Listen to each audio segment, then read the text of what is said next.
Tere tulemast meie tänasesse podcasti. Täna räägime ühest Eesti vanast uskumusest, mis on korraga hirmutav ja väga huvitav. Selle nimi on luupainaja. Luupainaja on nähtus, mida paljud inimesed on kogenud, isegi kui nad ei tea selle nime. See juhtub tavaliselt öösel, kui inimene magab sügavalt. Äkki tundub, et sa ärkad üles, aga keha ei liigu. Sa tahaksid tõusta või käega liigutada, aga see pole võimalik. Rind on raske, hingamine on aeglane ja raske.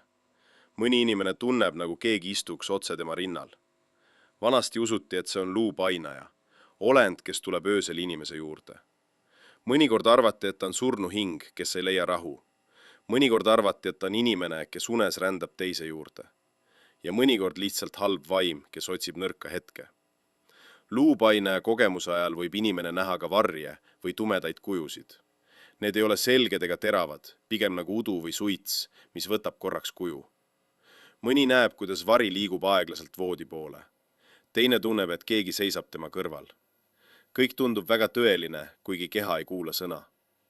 Aga kõige huvitavam on see, et luupainaja kaob sama kiiresti, kui ta tuli.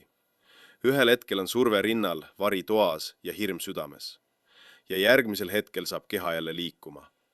Inimene hingab sügavalt sisse, istub voodis ja mõtleb, mis just juhtus. Tänapäeval teame, et see on uneparalüüs. Hetk, kus aju ärkab, aga keha veel magab. Kuid rahvapärimus annab sellele oma poeetilise ja müstilise seletuse. Ja võib-olla just see teebki luupainaja loo nii eriliseks. Aitäh, et kuulasid.